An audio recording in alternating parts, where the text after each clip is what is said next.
Hosts and colleagues, good morning. I've been asked to make a few comments about the CBC and especially how it affects you. I am sure along the way I'll have a chance to interact with you in a longer session so that we can have an actual training on the things that you need to do. But this is a good opportunity to just highlight a few things. One, I like what Mr. Barasa has just said, that you need to thoroughly prepare yourselves in terms of what you will do to make sure that we succeed in CBC delivery. Now, as Mr. Barasa has talked about the infrastructural requirements in the colleges and the fact that you are under-enrolled, I think you have a place to start. Before you can improve infrastructure and the fact that you're having a gap of under-enrollment, maybe you should take that opportunity to start building the capacities of your tutors, the capacities of your educators. Now that they don't have a full load to cover, they have a bit of time, PS, which they can use to start improving on their ability to interpret that CBC approach. And there are a couple of documents that I want to refer you to, which you need to start internalizing so that you're not waiting until the day government says we are coming to train you. You will already have familiarized yourself with some of the nuances of CBC. The first document, and which is readily available on the KSG website, is the Basic Education Curriculum Framework. That Basic Education Curriculum Framework is like the Vision 2030 that we have for the country. It's a blueprint that defines what CBC is all about. It's a very explicit document, and I'm glad to say that this is the first time that we are having reforms in Kenya since independence being driven by a curriculum framework. I am sure most of you may never have interacted with a curriculum framework at any point since you entered this profession. So it's important that as instructional leaders, because that's what the document starts to define you as, that you are not just administrators in these colleges, but you are instructional leaders. And there is no way you can be an effective instructional leader when you are not sure of exactly what the blueprint of what you are facilitating implementation of is all about. So I want to challenge you to access that document and start to internalize it and encourage all the tutors in your colleges to start internalizing that. The other document that I want to refer you to, which you can readily access on Google, is how the world's most improved education systems keep getting better. How the world's most improved education systems keep getting better. This is a major study which we made a lot of reference to. And since now at college level, we expect that your engagement with the CBC will not just be based on the documents that we supply to you, but you need to have a deeper understanding of where we want this country to go. The third document is called Visible Learning. Visible learning is a study that was conducted by John Hattie.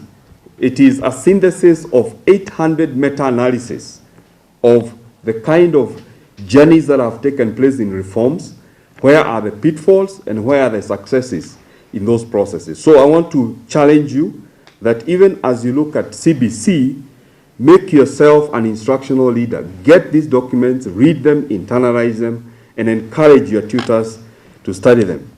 Now, CS just allow me a few minutes to go through at least three things which I feel are very important in as far as preparing the tutors is concerned.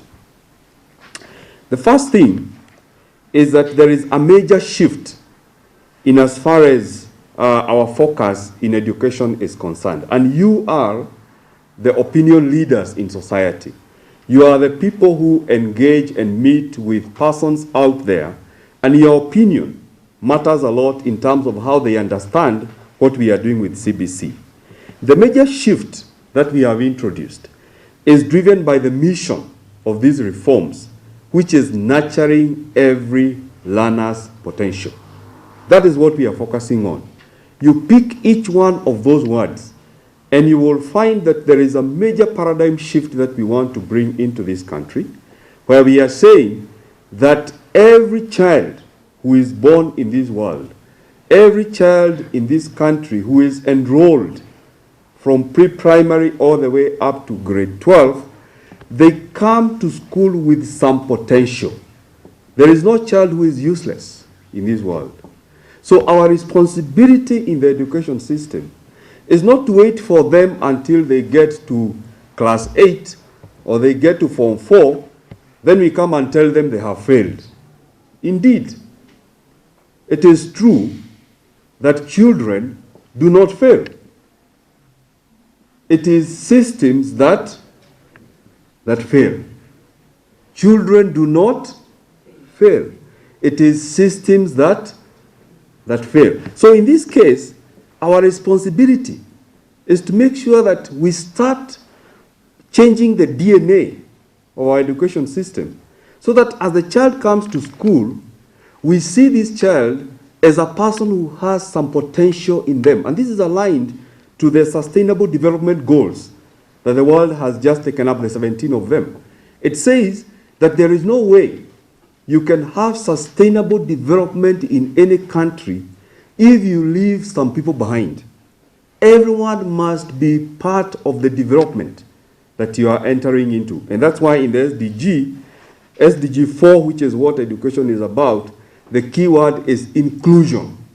We must make sure every person is included in what we are doing. So it's your responsibility, therefore, to go and take that mission and pack it and see exactly what this mission, where this mission is taking us.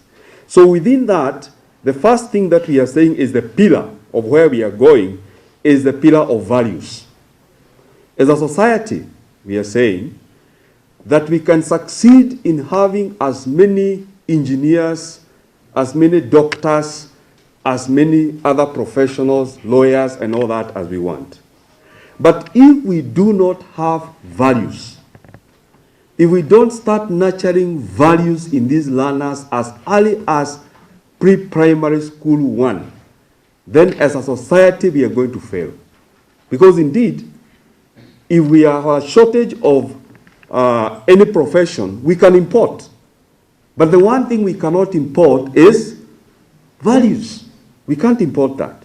So you have to start thinking in your own college, how do we start training our tutors so that they are able to train our teachers to nurture values in these learners?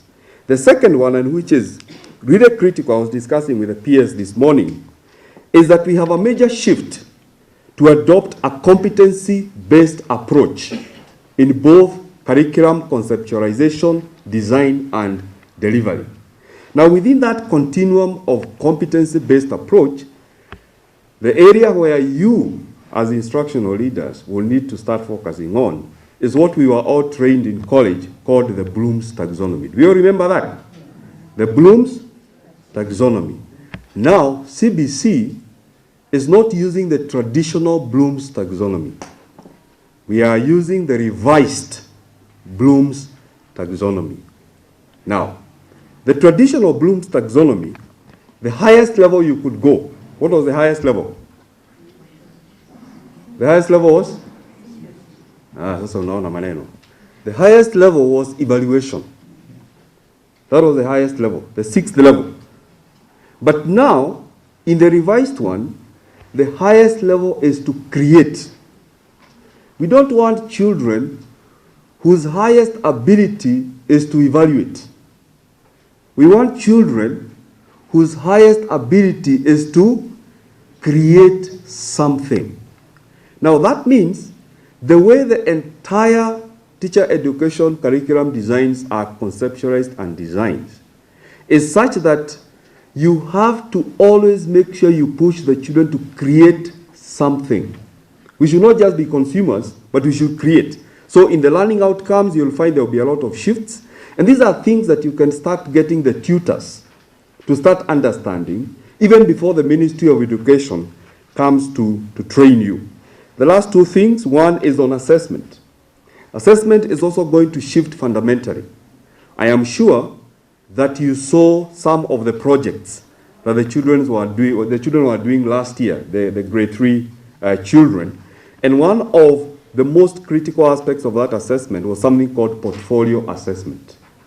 That we just don't want to give children grades without any evidence of what they have done. So that if I come and ask, how did you arrive at this score of 10 or 20?